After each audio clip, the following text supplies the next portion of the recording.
Assalamualaikum warahmatullahi wabarakatuh. Alhamdulillah, puji dan syukur senantiasa kita panjatkan kepada Allah Subhanahu wa taala.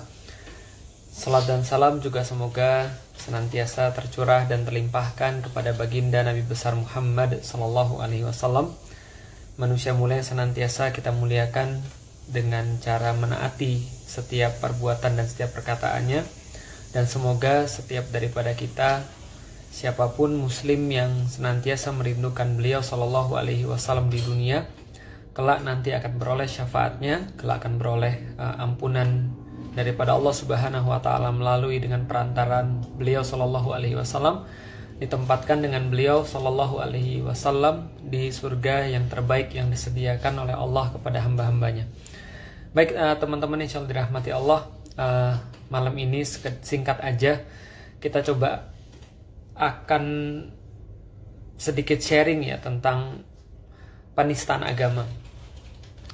Dan ini adalah sesuatu yang rame ya akhir-akhir ini tentang penistaan agama. Kita sudah tahu ada orang-orang, dan ini nggak habis-habis ya, orang-orang yang di luar daripada kaum muslim, mereka terus-menerus memprovokasi, memberikan ucapan-ucapan kebencian, memberikan ucapan-ucapan yang tidak pantas, dan seolah-olah ini terus-menerus terjadinya, ini seolah-olah ada pembiaran, dan kalaupun ditindak tidak menimbulkan sebuah kejeraan terhadap orang-orang yang lain untuk berbuat yang sama.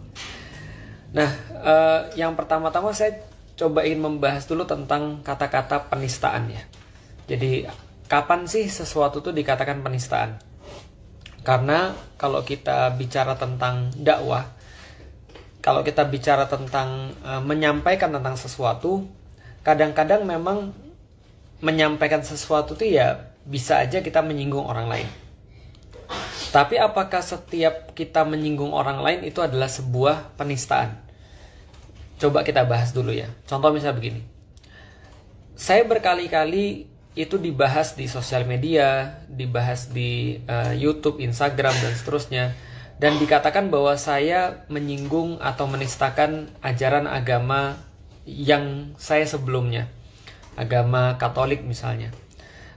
Misalnya misalnya mereka mengatakan, wah ketika Felix Yao itu bercerita tentang agamanya yang lalu, bercerita tentang agama Katolik, maka dia kayak merendahkan agama Katolik. Padahal pada saat itu saya cuma menceritakan pengalaman saya ketika saya berada di dalam agama Katolik, lalu saya menjelaskan kenapa saya mau untuk masuk Islam, dan kenapa waktu itu dari agama Katolik saya jadi seorang ateis, saya jadi seorang agnostik, lalu kemudian berpindah pada Islam. Jadi sebenarnya Islam gak ada hubungannya dengan ketika saya keluar dari agama Katolik. Saya cuma menjelaskan ketika saya berada di dalam agama Katolik, lalu saya tidak dipuaskan akal saya dengan agama saya yang lama, kemudian saya menjadi ateis karena itu, dan setelah saya jadi ateis, saya jadi agnostik, lalu kemudian setelah saya jadi agnostik, saya jadi seorang muslim, karena mendapatkan kepuasan dan mendapatkan jawaban secara logis yang tidak saya dapatkan di agama yang lalu. Ini dikatakan sebagai sebuah penistaan. Padahal sebenarnya penistaan itu maksudnya bukan begitu, atau penghinaan itu maksudnya bukan begitu. Karena kalau kita berbicara tentang ketersinggungan orang, kita berbicara tentang perbuatan tidak menyenangkan, mungkin standar satu orang dan orang yang lain akan berbeda. Misal, kalau kita bicara tentang iklan aja misalnya, iklan kecap saya nomor 1. Nah, iklan itu kan semuanya kan kayak gitu ya. Kecap itu kan pasti nomor 1, nggak ada kecap nomor 2. Bisa aja ketika kita ngomong kecap itu nomor 1, kecap kita nomor 1, lantas ada kecap-kecap yang lain yang kemudian mengatakan, wah kamu kalau begitu menghinakan saya dong, berarti kamu bilang saya nomor 2 dong. Enggak, kita nggak bilang gitu. Yang kita bilang adalah kecap kita nomor 1. Tapi kalau seandainya ada yang lain yang tersinggung, ini adalah sesuatu yang lumrah, ini adalah sesuatu yang biasa, dan ini tidak dikatakan sebagai sebuah penghinaan. Misal kalau itu kita lihat di dalam Al-Quran. Di dalam Al-Quran sendiri Allah menyampaikan bahwa waman adzlamu mimman iftara 'alallahi kadziba, dan siapa yang lebih zolim daripada orang-orang yang mengadakan kebohongan-kebohongan terhadap Allah. Dan Allah dengan sangat nyata-nyata itu mengatakan di dalam Al-Quran tentang satu konsep tauhid, Qul huwallahu ahad misalnya. Katakanlah Allah itu hanya satu. Allahus Samad, dialah yang tempat bergantung, tempat untuk berharap, tempat segala sesuatu itu menyandarkan dirinya kepada dia. Lam yalid walam yulad, dia tidak beranak dan tidak pula diperanakkan. Walam yakul lahu kufuwan ahad, dan tidak ada satupun yang serupa dan sekufu dengan dia, semisal dengan dia. Nah, ketika ayat ini dibacakan, bisa jadi ada orang yang tersinggung, bisa jadi ada orang yang merasa terhina, bisa jadi ada orang yang merasa agamanya dinista. Maka wajar ketika beberapa waktu yang lalu ada yang melaporkan dari pihak agama lain, melaporkan buku agama orang-orang muslim. Karena dianggap bahwa buku agama itu menistakan agama dia. Karena berkata bahwa selain Islam itu adalah kafir. Gitu kan ya. Jadi ketika orang-orang muslim mengatakan siapapun yang beriman kepada Allah, the believers, namanya adalah al-mu'minun. Sedangkan kalau orang-orang yang tidak percaya kepada Allah, tidak meyakini Allah, namanya orang-orang kafirun. Nah, mereka bilang, oh ini saya nggak suka diomongin orang kafir, saya merasa dihina, saya merasa dinista. Nah, ini namanya adalah kayak sesuatu yang tidak tepat. Bahwa menghina, menista itu bukan kayak gitu. Apapun yang kita lakukan memang bisa jadi menyinggung orang lain. Walaupun kita cuma mengatakan bahwa saya seorang laki-laki yang mencoba untuk menafkahi istri dengan cara yang terbaik. Nah, kalau kita ngomong kayak gitu pun bisa jadi ada juga orang yang tersinggung. Lalu orang berkata, kalau gitu kamu bilang saya nggak menafkahi istri saya dengan baik. Loh, siapa yang bilang? Saya kan cuma bilang saya lelaki yang cuma berusaha menafkahi istri saya dengan baik. Intinya, dalam pergaulan sehari-hari, baik itu adalah dari muslim kepada yang selain muslim, ataupun itu adalah dari yang selain muslim kepada yang muslim, bisa jadi ada ketersinggungan-ketersinggungan yang memang tidak diniatkan untuk itu, yang tidak dimaksudkan untuk itu, yang memang mungkin ada sensitivitas yang terlalu tinggi, baper kalau zaman sekarang. Jadi dibawa perasaan sehingga kata-kata yang tidak menista dijadikan seolah-olah menista. Seperti yang saya bilang tadi, saya menceritakan kenapa saya keluar daripada agama Katolik, itu dikatakan seolah-olah menistakan agama Katolik. Saya bilang alasan saya masuk Islam adalah karena karena logika saya dipuaskan dengan agama, seolah-olah kemudian tiba-tiba ada yang bilang kalau begitu kamu menghina agama Katolik karena agama Katolik seolah-olah tidak masuk akal dan tidak masuk logika. Kira-kira gitulah. Nah, jadi ini pengen saya sampaikan bahwa kadang-kadang memang ada sensitivitas yang terlalu tinggi, baper, sehingga orang-orang tuh merasa bahwa dirinya dihina, padahal sebenarnya tidak seperti itu ceritanya. Nah, ini yang pertama. Dan di dalam Islam sendiri tentang urusan kebencian, tentang urusan penistaan terhadap agama yang lain, terhadap pencelaan terhadap agama yang lain, Islam ini sangat tegas sekali. Allah di dalam Al-Quran itu senantiasa mengingatkan, bahkan dengan ayat yang sangat tegas, bahwasanya Allah menyuruh kaum muslimin jangan kalian mencela sesembahan-sesembahan orang lain. Walaupun kita sudah tahu pasti bahwa itu adalah sesembahan yang tidak mengantarkan manfaat. Atau dalam bahasa kaum muslimin, mereka menyeru kepada selain Allah. Mereka menyembah pada satu Tuhan selain Allah. Bahwasanya mereka tidak beriman. Bahwasanya kita tahu persis, tapi walaupun kita tahu persis, kita nggak boleh mengadakan sebuah celaan, tidak boleh mengadakan sebuah hinaan, tidak boleh menistakan dalam tanda kutip, memberikan olok-olokan gitu kan ya terhadap keyakinan-keyakinan yang mereka percayai atau yang mereka yakini. Contoh misalnya, dulu seringkali kalau kita dengar ya, banyak sekali guyonan-guyonan yang kadang-kadang nggak pas. Contoh misalnya, kalau seandainya di agama Katolik atau di agama selain Islam lah, mungkin agama Katolik atau agama Buddha atau agama Hindu, lantas masih ada patung-patung. Lalu kita mengolok-olok patung-patung itu, atau kita membuat lelucon atau membuat semacam kayak bercandaan yang kurang pantas dengan patung-patung itu. Nah, itu dilarang di dalam Islam. Kita tidak boleh. Kenapa? Karena dengan melakukan itu dikhawatirkan maka orang lain pun akan mencela apa yang kita yakini. Karena sebenarnya kita harus memahami bahwasanya tidak semua orang yang meyakini sesuatu itu karena mereka itu 100% meyakini. Bisa jadi karena mereka tidak tahu. Yang jelas Islam sangat-sangat melarang mencela. Mencela sesembahan yang diyakini oleh orang lain itu tidak diperbolehkan. Kenapa? Karena memang secara hukum agama ini berkaitan dengan etika. Ketika kita dakwah juga, Ya siapa sih yang mau mendengarkan kita ketika kita sudah memulai pembicaraan itu dengan mencaci maki, atau dengan mengolok-olok, atau dengan menghinakan, atau dengan mencela? Nggak ada, gitu kan ya. Walaupun mungkin yang dicela atau yang diolok-olok itu adalah sesuatu yang betul, tapi caranya sudah tidak pas. Itu adalah yang perlu kita sampaikan. Dan tidak hanya urusan agama, apalagi urusan agama, tapi bahkan Islam juga melarang kita untuk mencela ataupun menghina ataupun menistakan, walaupun itu hubungan di antara manusia. Makanya Allah berfirman di dalam Al-Quran dalam surat Al-Lumazah, gitu kan ya, wailul likulli humazatil lumazah, sangat celaka, kecelakaan besar bagi orang-orang pengumpat lagi pala dan juga para pencela. Jadi humazatin lumazatin ini adalah sebuah ucapan, yang sebuah kata-kata yang hampir mirip, yang menceritakan tentang orang-orang yang suka sekali mereka itu menghabiskan waktu untuk mengorek-ngorek kesalahan orang lain, sehingga dia bisa memanfaatkan kesalahan itu untuk membuat orang itu malu di depan umum, sehingga dia terlihat lebih tinggi, dia terlihat lebih mulia, dia terlihat lebih bagus, dia kelihatan lebih keren. Bahkan dikatakan bahwa humazatin lumazatin ini adalah orang-orang yang benar-benar pintar memainkan lidahnya untuk bisa membuat orang itu seolah-olah merasa dirinya itu rendah sekali, dan akhirnya dia putus asa. Dan ini disetarakan dengan ucapan-ucapan iblis, karena ucapan iblis itu senantiasa bertujuan membuat manusia itu merasa rendah, membuat manusia itu merasa worthless. Dia merasa tidak ada gunanya, gitu kan ya, unworthy, gitu kan ya, merasa tidak ada gunanya, sehingga dia cenderung akan berputus asa daripada rahmat Allah Subhanahu wa taala. Nah, ini adalah humazatin lumazatin. Jadi wailul likulli humazatil lumazah allazi jama'a mala wa addadah, dan seterusnya. Para pengumpat dan para pencela ini senantiasa orang-orang yang adalah yang menumpuk harta.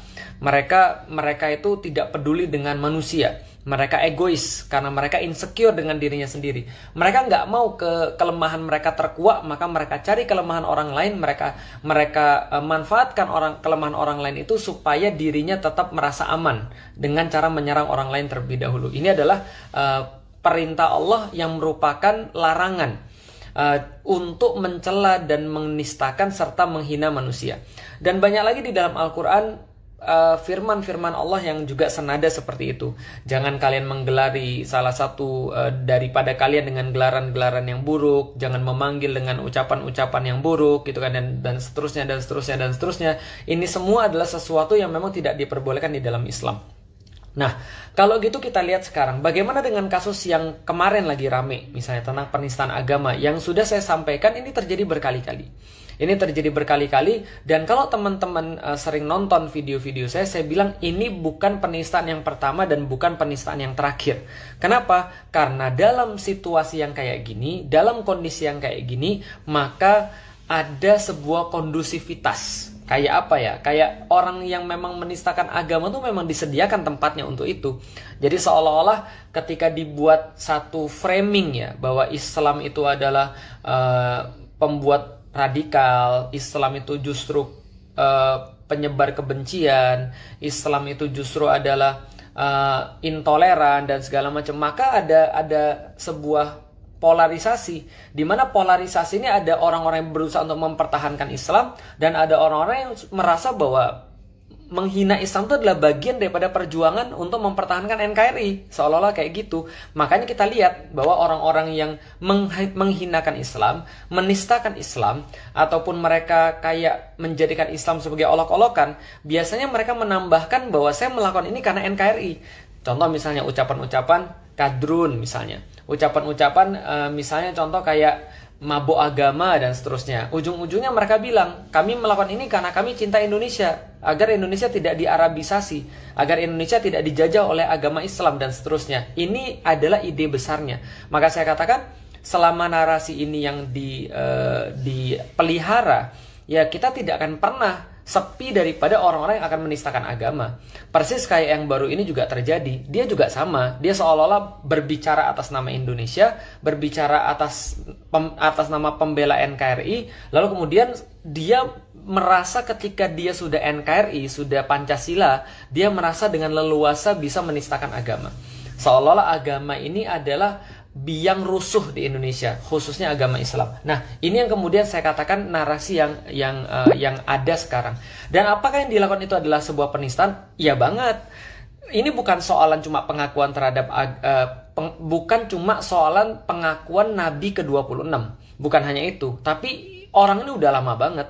Orang-orang kayak gini banyak, mereka tersistematis dan mereka merasa kuat, mereka merasa punya backing, mereka merasa untouchable, mereka merasa bahwa ya melihat kejadian-kejadian abu-abu, melihat kejadian-kejadian ya semua teman-temannya itu, mereka merasa bahwa ya we are untouchables, kita nggak akan pernah disentuh. Kenapa? Karena sekarang anginnya lagi seolah-olah melawan radikalisme, dan saya ini adalah bagian daripada deradikalisasi gitu loh maksudnya. Jadi saya melakukan sesuatu untuk negara saya, dan negara saya tidak akan pernah memperlakukan saya buruk. Kira-kira itu kemudian yang mereka pikirkan, sehingga mereka merasa sangat pede banget gitu loh. Padahal yang dilakukan itu penistaan banget. Bukan hanya mengaku sebagai Nabi ke-26 dan mengolok-olok istilah-istilah di dalam Islam, tapi lebih daripada itu, yang dilakukan ini sudah dalam proses ya bullying, tapi bukan hanya bullying terhadap manusia, tapi bullying terhadap agama. Dan ini adalah sesuatu yang bisa kita lihat dan kita saksikan. Nah, yang bisa kita ambil lagi teman-teman sekalian adalah pertama, kita harus tahu kalau ada orang itu mau dakwah dan niat mereka adalah menyebarkan agamanya, dan saya pikir ini lumrah ada pada setiap agama atau setiap keyakinan apapun. Ya jangankan agama, Anda nonton film bagus aja Anda mau kasih tahu pada orang lain. Anda makan makanan enak aja Anda mau kasih tahu pada orang lain, apalagi ini soalan agama. Maka sah-sah saja ketika seseorang yang beragama tuh pengen mendakwahkan agamanya kepada orang lain. Tapi masalahnya adalah setiap orang yang beragama itu akan sadar kalau dia memulai dakwahnya dengan cacian, maka tidak akan ada respect pada dia. Nah, orang ini tentu pasti sadar yang dia lakukan itu sesuatu yang tidak akan pernah menimbulkan respect daripada kaum muslimin. Andaikan dia pengen mendakwahkan kaum muslimin kepada agama dia. Sama seperti saya, ketika kita memahami dakwah, bukan hanya saya, kita semua orang muslim. Ketika kita memahami dakwah, dakwah itu adalah apa? Dakwah itu asal katanya adalah da'a yad'u dakwatan. Artinya adalah undangan. Namanya undangan itu adalah ya kayak orang undang nikah. Undangan tuh ya ada pitanya, ditulis dengan tulisan yang rapi, ditulis dengan tulisan yang bisa dibaca, diserahkan dengan sangat hormat, lalu kemudian dibilang datang ya kalau seandainya luang, kalau nggak bisa datang mohon doanya ya, dan segala. Nah itu cara ngundang orang tuh begitu. Nah kalau kita ngundang orang awalnya sudah mengolok-olok orang, awalnya sudah memaki-maki orang dan apa yang dia yakini, padahal kita belum tahu yang dia yakini itu karena dia nggak tahu atau karena memang dia tahu, whatever, yang manapun itu, kaum muslimin merasa bahwa dia tidak boleh memulai dengan sebuah cacian, dia nggak boleh memulai dengan sebuah makian, dan Allah memang melarang itu di dalam Al-Quran. Maka kalau dia pengen agar orang tuh respect dengan dia, maka dia harus respect juga dengan apa yang orang lain tuh yakini, meskipun yang diyakini oleh orang lain tuh salah, gitu loh maksudnya. Nah itulah damainya dakwah. Lah kalau misalnya kita itu dakwah pada orang lain, orang itu sudah ngerti apapun yang pengen kita omongkan, itu bukan dakwah namanya. Itu namanya review. Kita tuh dakwah artinya adalah orang tuh nggak ngerti dengan apa yang kita omongkan, maka kita berusaha agar dia tertarik dengan omongan kita. Nah, tertarik itu tidak bisa diawali dengan caci maki, tidak bisa diawali dengan mengolok-olok ataupun menista. Maka orang ini yang lagi rame ini jelas dia bukan pengen untuk berdakwah.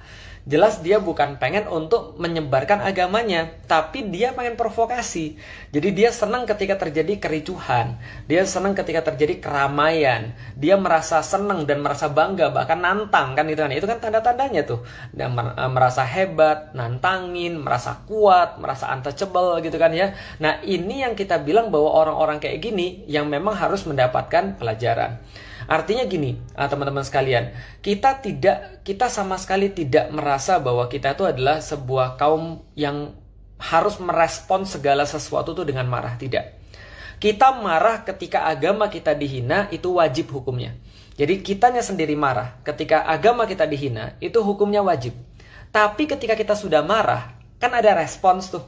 Nah responsnya tidak harus teriak-teriak, tidak harus marah juga, tidak harus ngamuk juga. Tapi respons kita ada banyak yang bisa kita lakukan. Minimal 2. 1, respons kita adalah kemudian kita setelah kita marah agama kita dihina, maka respons kita menunjukkan dengan akhlak dan adab yang baik. Menunjukkan bahwa kita tidak seperti yang mereka sampaikan. Kita menunjukkan akhlak mulia yang diajar oleh Rasulullah kepada kita. Itu yang pertama. Yang kedua, bukan berarti juga orangnya nggak dihukum. Tapi kita juga tetap harus mengawal agar orang-orang kayak gini yang memang menjadi problem dalam masyarakat yang sudah saya sampaikan gara-gara narasi polarisasi tadi itu, maka ini juga harus diperlakukan secara maksimal hukumannya. Supaya apa? Supaya orang-orang tahu bahwa di negeri ini tidak ada yang untouchable. Bahwasanya polarisasi ini harus segera dihentikan. Bahwasanya harus dihentikan pula framing yang seolah-olah mengatakan bahwa Islam ini adalah sumber daripada permasalahan intoleransi, permasalahan radikalisme dan seterusnya. Padahal yang terjadi justru Islam yang diprovokasi terus. Gitu kan ya. Aneh kan ya, kita yang diprovokasi terus, Islam diprovokasi terus, Islam yang dihinakan, tapi yang dikatakan pembuat kebencian Islam juga. Ini kan lucu, padahal kaum muslimin yang dibully, kaum muslimin yang diolok-olok, kaum muslimin yang dijadiin bulan-bulanan, kaum muslimin yang dihina-hina agamanya. Tapi kalau misalnya dianggap siapa yang membuat kebencian? Islam juga, muslim juga. Ini kan lucu. Nah, ini juga harus dikawal. Berarti dua, kalau secara pribadi kita tunjukkan akhlak yang baik, kita tunjukkan kemudian adab yang mulia, merespons ini tidak harus dengan marah dan tidak harus dengan ngamuk, walaupun kita wajib marah ketika agama kita dihina. Tapi respons yang kita keluarkan apa? Apa program yang pengen kita buat untuk kemudian mendakwakan Islam, sehingga orang-orang yang belum tahu tentang Islam tuh bisa tahu tentang Islam, sehingga ini nggak kejadian lagi besok. Dan orang-orang yang sudah menistakan ini bisa mendapatkan hukuman seberat-beratnya. Kan gitu. Nah, ini yang kemudian berusaha untuk kita coba lakukan. Dan yang terakhir teman-teman sekalian, saya pengen kasih tahu bahwa kita juga tidak boleh mengeneralisasi, tidak boleh stereotip. Bahwasanya ada orang menghina Islam, ada banyak orang yang menistakan Islam, iya. Tapi kalaupun ada orang-orang seperti itu, maka dia tidak mewakili etnisnya dan tidak mewakili agamanya. Jadi kalau ada satu orang yang melakukan seperti itu dan dia Katolik, bukan berarti Katoliknya yang menjadi problem. Kalau dia adalah orang Chinese misalnya, bukan Chinese yang jadi problem. Tapi saya kan juga Chinese gitu kan ya.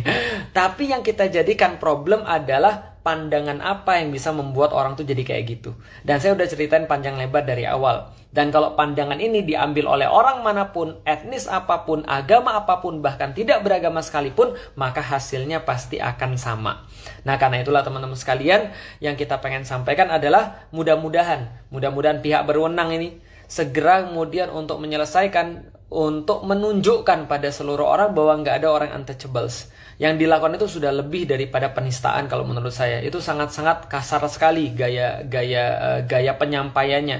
Apa yang disampaikan juga sangat kasar sekali. Dan dia merasa bahwa dia tidak akan pernah mendapatkan masalah. Jadi ini harus diselesaikan segera supaya orang-orang tuh bisa ngelihat ini loh yang memang terjadi, yang ini loh keadilan yang memang bisa ditegakkan. Yang kedua, bagi kaum muslimin semua, kita wajib marah ketika agama kita dihina.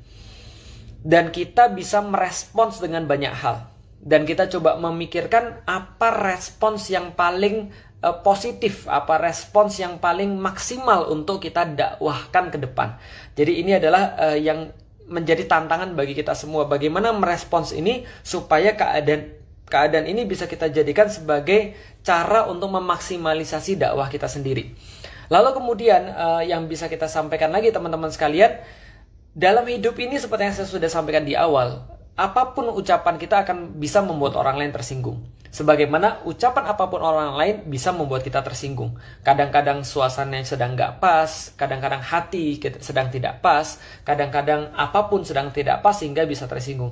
Dalam perkara-perkara yang memang tidak diniatkan untuk menistakan agama, atau dalam perkara-perkara yang memang tidak diniatkan untuk menyinggung orang lain, inilah memang kadang-kadang kita berusaha untuk berlegowo. Kita berusaha untuk saling memahami satu sama lain, saling bertoleransi satu sama lain.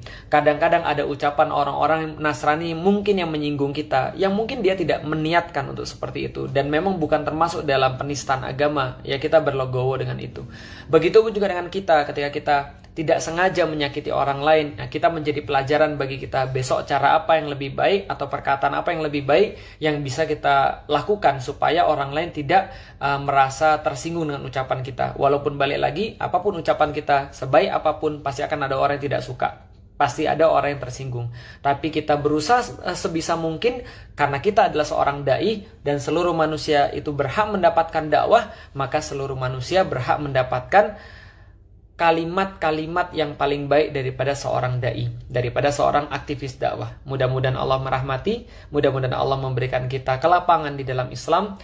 Mudah-mudahan kita termasuk orang-orang yang bisa menjadi wajah-wajah Islam yang terbaik. Wallahu a'lam bishawab. Assalamualaikum warahmatullahi wabarakatuh.